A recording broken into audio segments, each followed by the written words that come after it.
So to continue to wrap up, Bodhidharma said, when you understand, reality depends on you. When you don't understand, you depend on reality. We talked about comers and goers, right? In the West, we're comers. Reality comes at us. It exists before us and it will exist after us. It's independent of our senses. Okay, that's the Occidental view. Those are comers. In the East, they are goers. Reality is going out of them. Okay, it is being projected. That projecting mechanism corresponds to the VR headset. The VR headset is a McLuhan-esque extension of this basic existential reality that we experience. The basic framework of it. There's a projection-making factor in me, just like there's a projection-making factor in everyone. Just like it's the button, the projection-making factor on a flashlight, the cone. That cone is the circumambulance.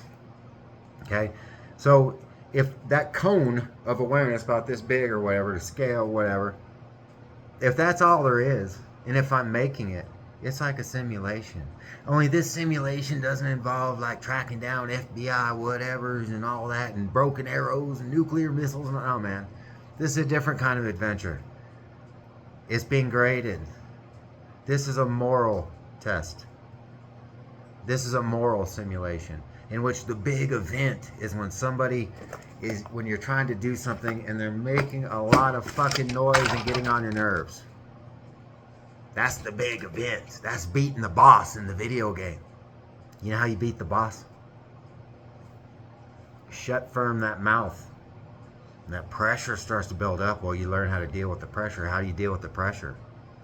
Sustained equilibrium. Systematic forgetting. Subjective experience. Equilibrium points in my environment. Also, number 4, the 4th principle, Shaolin Wall meditation. Anybody got any questions about Shaolin Wall meditation? I did a video on it. It's on my channel. So the deal is, instead of, oh, this person's doing this to me, and why are they doing it on it? No, man.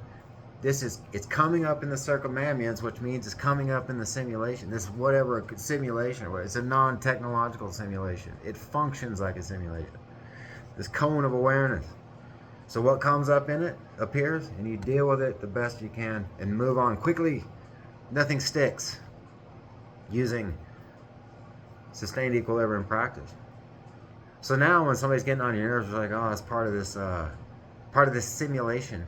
And see, the thing is, if one acts like this, if one just pretends to himself that he's in a first-person video game, a first-person virtual reality simulation, every day, every moment, and he pretends that he's in this, and his objective is to be nice to people and be good to people and put spiritual practice into practice. That's the goal of the simulation, right? If you win that, you win the simulation, right? So 1 second to the next, how is that person indistinguishable from a man of virtue? You may say, well, he's deluded. He thinks he's in a video game. So what? He kicks ass. He does well. He's fine.